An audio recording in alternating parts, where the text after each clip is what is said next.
Ayan, so magandang umaga sa ating lahat and welcome po sa ating morning devotional. Ito po ang tagapagpakilala, si Robert Timbo. Ang napag ko pong salita ay tayo po ay nagkakaroon po ng opening song and opening prayer po. Mr. Angela Bo at ang ating pong pagkapagsalita ngayong umaga ay si Brother David Bo. Na po ng salita ay titled dala ko na sa ating closing song at closing prayer po ng ating people. So, hindi ay binabati ko rin po ang mga kasama natin ngayon sa Zoom at ang mga nakasubaybay din po sa Facebook. So ngayon po tayo na po ngayon dumako na sa ating panimulang alita.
Let's pray.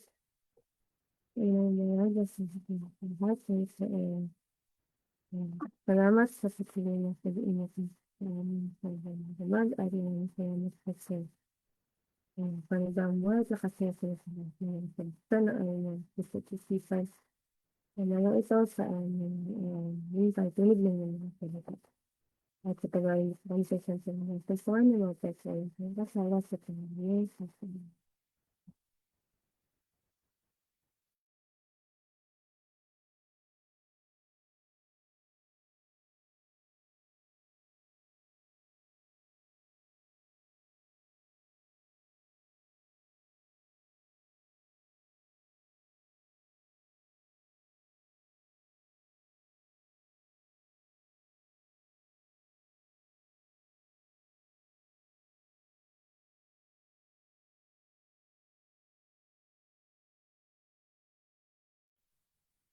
Yan, good morning sa ating lahat. Ang title po ng ating devotion ngayon is A Special Resurrection.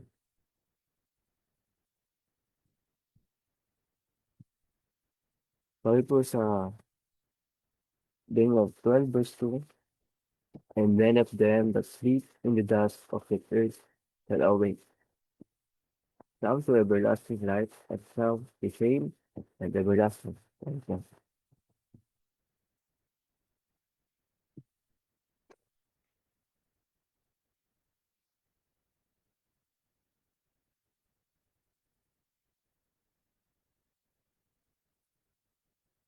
Sabi po dito, it is a midnight that God manifests His power for the deliverance of His people. The sun appears, shining its strength. Signs and wonders follow in quick succession. The wicked look with terror and amazement upon the king, while the righteous behold with solemn joy the thought of their deliverance. Everything in nature seems turned out of of its course.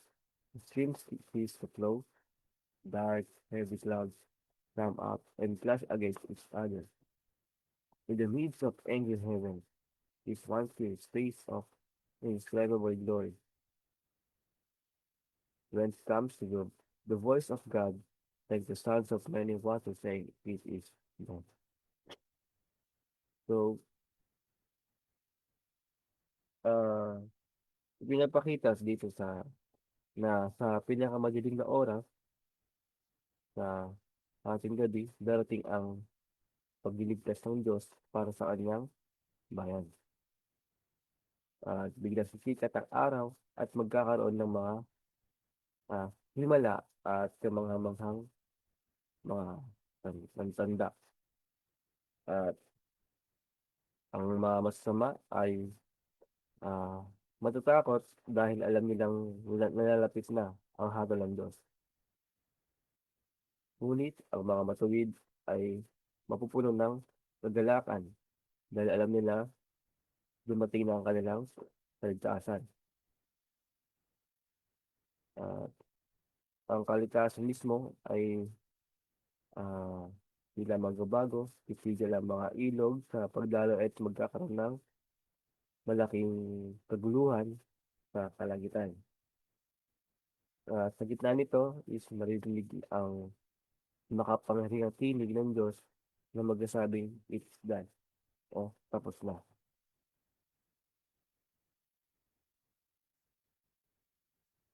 So kapag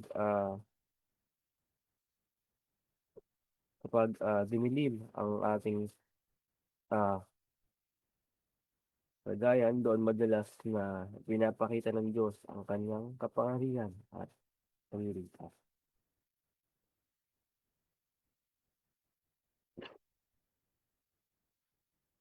Voice shakes the heavens and the earth. There is a mighty earthquake, such as was not since men were upon the earth. So mighty an earthquake and so great. The whole earth, heavens, and swell like the waves of the sea. Its surface is breaking up, its very foundation seems to be giving way. So, ang sinig ng Diyos ay napakalakas, kaya yayagin nito ang langit at lupa. At magkakaroon din ng pinakamalaking lindol sa kasaysayan ng mundo. At ang buong daigdig ay parang alon ng dagat na gumagalaw at nagbasag. At ipinapakita nito na kahit gaano katatag ang mundo, wala itong kapangyarihan kumpara sa Diyos. So, walang anumang bagay sa lupa ang mas makapangyarihan sa Kanya.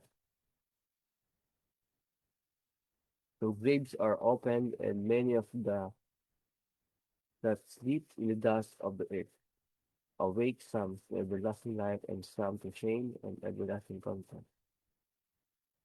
All who have died in the faith of the third angel's message come forth in the tomb glorified to hear God's covenant of peace with those who have kept His word.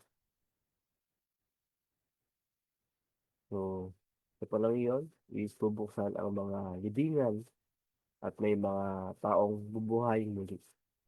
Ang ilan ay tatanggap ng buhay na walang hanggan, habang ang iba naman ay harap sa kahihiyan at paghatol. Lalo na ang mga namatay na tapat sa mensahe ng ikatlong anghel at sumusunod sa kautusan ng Diyos ay bubuhayin muli para marinig ang pangako ng kapayapaan mula sa Diyos. So, alam natin na ang mga tapat sa Kanya ay hindi magsaya.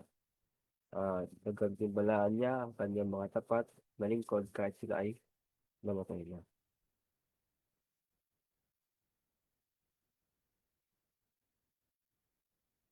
Those who had died in the faith and had heard a message, keeping the Sabbath, came forth from their dusty beds. So dito ay binibigyan din na ang mga namatay na nanatiling tapat sa Diyos at sa Sabat ay bubuhayin muli. So makikita nila mismo ang katuparan ng mga pangako ng Diyos at ang malalapit na paglilinis sa Diyos. So ang tunay na pananampalataya ay nagpapatuloy hanggang sa wakas.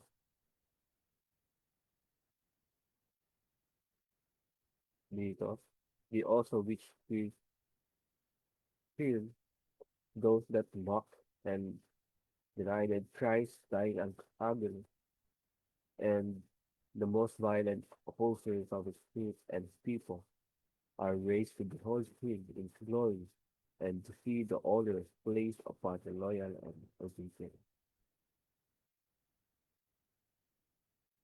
So hindi lamang ang mga tuwid ang bubuhay muli, maging ang mga taong tumanggi, nangutya at lumaban ni Kristo ay bubuhayin para makita ang kanyang kaluluyan. Makikita nila sa tamang Diyos at na ang kanyang mga tapat na tagasunod ay pinarangalan. So, darating ang araw na malalaman ng lahat ang katotohanan at ang bawat tao ay ah, mananagot sa kanilang ginawa. Sa kanilang mga decision tungkol kay Kristo. At tayo pa sa last paragraph. The voice of God is heard from heaven, declaring the day and hour of Jesus' coming, and delivering the everlasting covenant to his people. And when the blessing is pronounced on those who have honored God by keeping his Sabbath holy, there is a mighty chance of victory. So, dito is maririnig muli ah, ang tinig ng Diyos mula sa langit. At ipapahayag niya ang araw at oras ng pagdating ni Jesus at ah, kung titibayin ang kanyang walang hanggang tipan sa kanyang bayan. So kapag pinagpala niya ang mga nag-iigat ng kanyang sabat, pagkakaroon ng malakas na sigaw na tagumpay mula sa mga luliktas. Ah, yun nga, dito sa message na to, na ang Diyos ay tapat na magliligtas sa kanyang bayan sa panahon ng kaguluhan. At ang mga nanatiling tapat kay Kristo at sumusunod sa kanyang kalooban ay tatanggap ng gantimpala, habang ang mga tumanggi sa kanya ay harap sa katotohanan ng kanyang paghahari. Kaya nga, dapat tayong mamuhay ng may kapanampalataya, katapatan at paghahanda para sa pagbabalik ni Jesus. So, ganito lang po ang aking devotional. Magandang umaga po.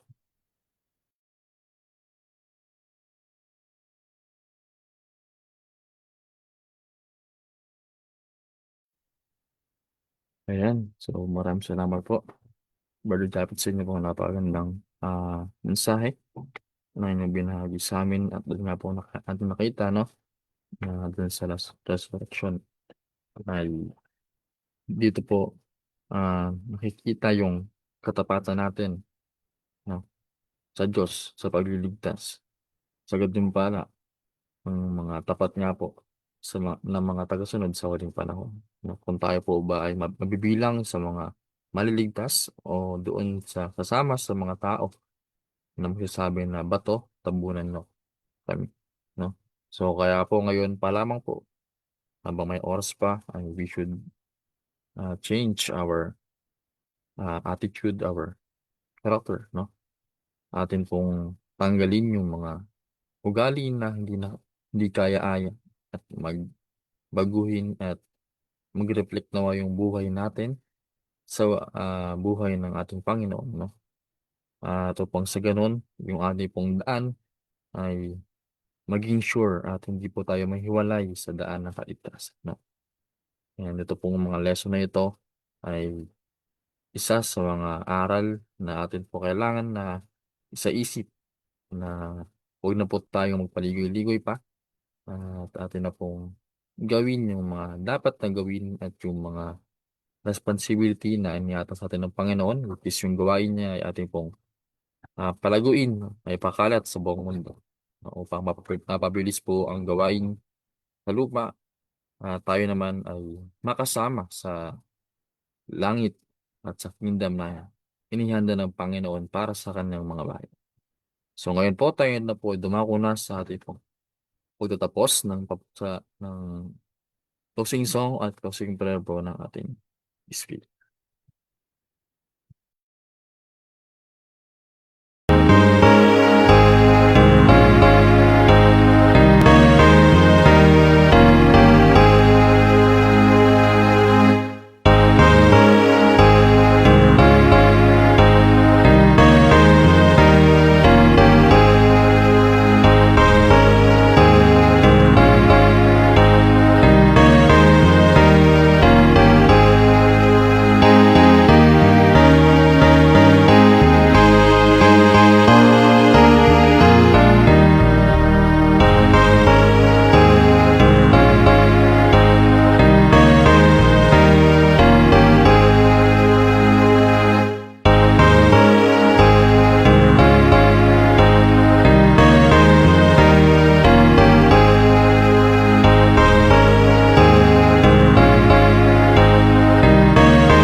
Tayo pa yung manalangin. Magparang Diyos, sa taas ang panalangin. Panginoon, maraming salamat po sa umagang ito na muli po kami inyong ginising ng tipon-tipon upang makarinig na inyong mga mensahe. Tayo po mga napendang message at pangako na namin itong maninihan at nagtaksan po sa isipan. Naway manatili kami tapat hanggang sa huli. At baguhin niyo po ang aming mga ah, pangit na ugali, character, at sa aming mga um, naway maging maayos din ang aming mga desisyon sa aming buhay na karapat dapat po sa inyo. Palaguin niyo po kami, din po sa aming mga talento na inyo pong binigay sa amin. Naway maging ilaw din po kami sa iba kung saan man po kami maroon. Ingatan niyo po kami sa mga ito, unahin niyo po sa kapamakan, kaya din po sa aming mga mahal namin sa buhay na hindi po namin kapiling. Patawarin niyo po kami sa aming mga nagpagkulang pagkakasala sa pangalan ni Jesus. Amen.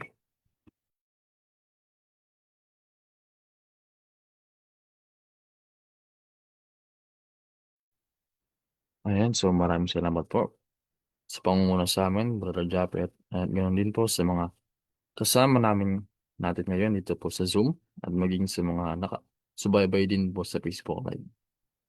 So maraming salamat po. Po kayong inaanyayahan this evening sa ating pong evening devotional sa ganap na 6 p.m. at bukas naman po ng morning devotional ng ganitong oras ng 5 a.m. So muli, magandang umaga sa ating lahat and God bless us all.